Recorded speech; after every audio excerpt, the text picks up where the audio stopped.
Hello student and listener, मैं doctor चेतन केवकर। हम क्रियाशारी part 1 के अंतर्गत सिद्धांत की श्रृंखला देख रहे थे। उसमें हमने अब तक 8 सिद्धांत देखे हैं। पिछले ऑडियो में हमने देखा था द्रव्यगुण कर्म सिद्धांत। इस ऑडियो में हम देखेंगे 9वां सिद्धांत, 9th कार्यकारण सिद्धांत। कार्यकारण सिद्धांत काफी छोटा सिद्धांत है और इसमें हमें कोई ज्यादा श्लोक भी नहीं है। तो शुरू करते हैं कार्यकारण सिद्धांत को। किसी भी कार्य को घटित होने के लिए उसके पीछे कुछ कारण होता है। जिस प्रकार का कारण है उसी प्रकार का कार्य घटित होता है। यह कार्यकारण सिद्धांत है। कार्यकारण सिद्धांत सांख्य के सत्कार्यवाद तथा परिणामवाद पर आधारित है। तो कोई भी कार्य अगर होता है तो उसके पीछे कुछ ना कुछ कारण होता है। बेवजह, बिना कारण, निष्कारण ऐसा कोई कार्य नहीं होता है। कोई ना कोई उसके पीछे रीजन होता ही है। और जिस प्रकार का भी कारण होता है, अच्छा बुरा सही गलत, उसी प्रकार का कार्य घटित होता है। यानी जैसा गोदाम वैसा शुरू, यह कार्यकारण सिद्धांत है। कार्यकारण सिद्धांत सांख्य ने जो वाद बताए हैं, सत्कार्यवाद तथा परिणामवाद, इसके आधार पर आधारित है। तो हम सत्कार्यवाद और परिणामवाद को देखेंगे तो यह और अच्छे से एक्सप्लेन कर सकते हैं। तो सबसे पहले सत्कार्यवाद के अनुसार हम इसे समझते हैं। सत्कार्यवाद में कहा है कि कारण के बिना कार्य नहीं। उनका कहना है कि कारण होगा तभी उससे कार्य की उत्पत्ति होगी। एग्जाम्पल, बीज से वृक्ष का निर्माण होना, बीज से पेड़ बनता है। इसीलिए जो वृक्ष है, जो पेड़ है, यह कार्य, तो बीज यह कारण होता है। ओके, तो मान के चलिए कोई भी वृक्ष अगर बनता है, पेड़ अगर बनता है, तो उसका पहले कोई ना कोई बीज होता है। तो बीज ये जो हो गया, यह कारण हो गया। और उससे बनने वाला जो वृक्ष होता है, जो कर्म बनना है, ओके, वो कार्य है। अगर बीज ही नहीं होता तो कार्य ही नहीं होता। अगर वृक्ष ही नहीं होता, यानी कारण के बिना कार्य की सिद्धि नहीं हो सकती। यह है सत्कार्यवाद। दूसरा है परिणामवाद। परिणामवाद का अर्थ यह होता है कि परिणाम यानी बदल, परिवर्तन, ओके, ट्रांसफॉर्मेशन जो होता है वो परिणाम के अंतर्गत आता है। एग्जाम्पल उसका यह है कि बीज से वृक्ष निर्माण होते वक्त बीज में परिवर्तन घटित होकर बीज को अंकुर फूटना, मूल निकलना, शाखा, उपशाखा की उत्पत्ति होकर उसका वृक्ष में परिवर्तन हो जाना, यानी वृक्ष का निर्माण हो जाना, यह घटित होता है। तो वही है कि बीज है और उससे पेड़ बनना है। तो जब ये पूरी प्रोसेस हुई तो उसके बीच में उसमें चेंजेस हुए। उसके लिए समय जाना पड़ा। उसके बाद फिर वो बीज अंकुरित हुए। उसके बाद उसको रूट्स आए। उसके बाद उसकी ब्रांचेस, सब ब्रांचेस आई, और तब जाके एक छोटे से बीज का परिवर्तन एक वृक्ष में, एक पेड़ में हुआ है।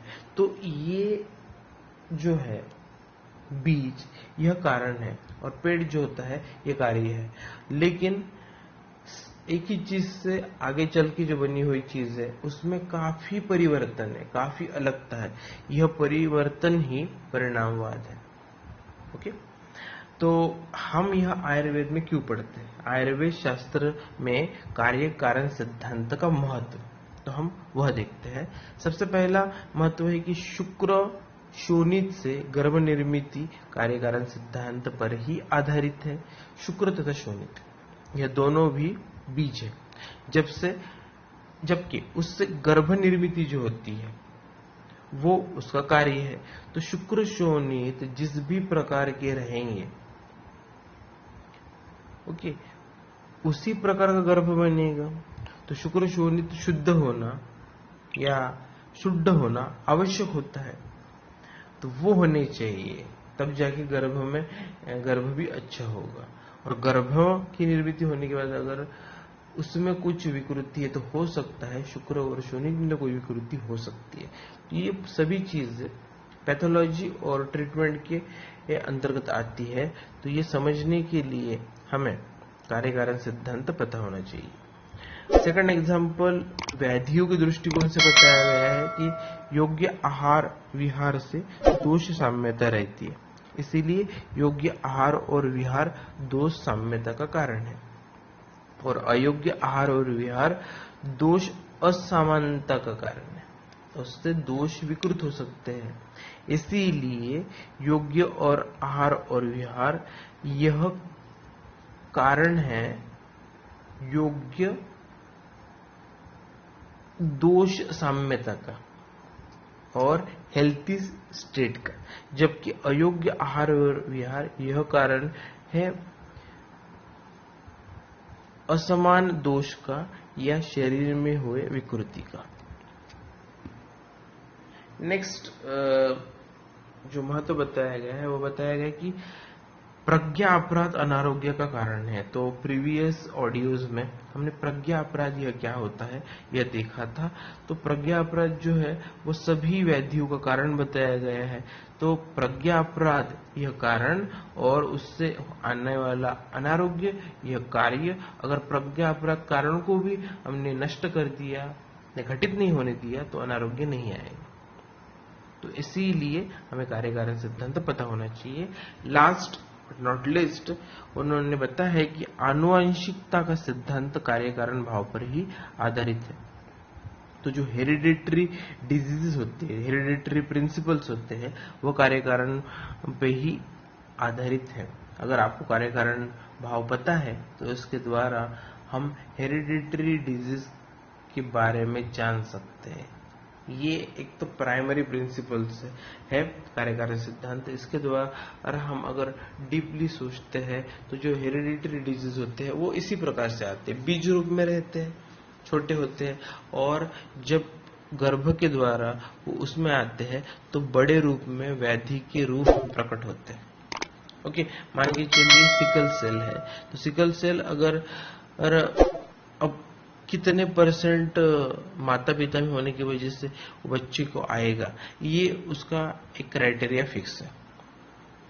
अब उसका एक्सप्लेनेशन थोड़ा देखते हैं। अगर माता को है और पिता को नहीं है तो 25% चांसेस है बेबी में आने के। अगर पिता को है और माता को नहीं है तो भी 25% है। अगर दोनों को है तो इसका मतलब 50-50% है।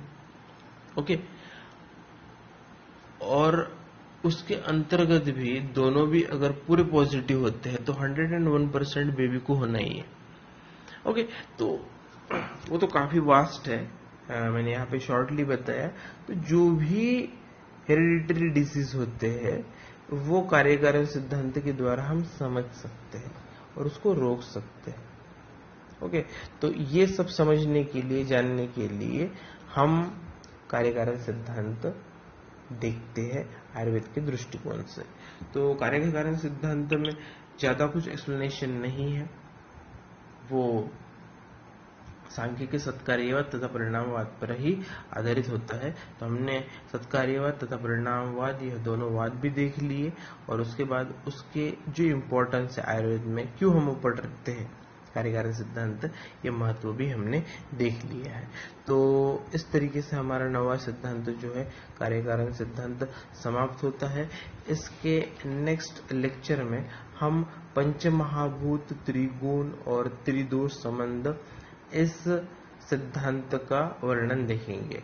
तो यह 10वां सिद्धांत होगा, और वह जो सिद्धांतों की श्रृंखला है जो हम 10 सिद्धांत देखने वाले हैं उसके अंतर्गत का लास्ट सिद्धांत होगा। उसके बाद हम उसके बाद के पॉइंट जैसे स्त्रोतस तथा गुरुवादी गुण, ये उसके आगे के लेक्चर में देखेंगे। तो अभी के लिए हम अपने ऑडियो को समाप्त करते हैं। यह टॉपिक आपको समझ ही गया होगा। Okay, good day, thank you.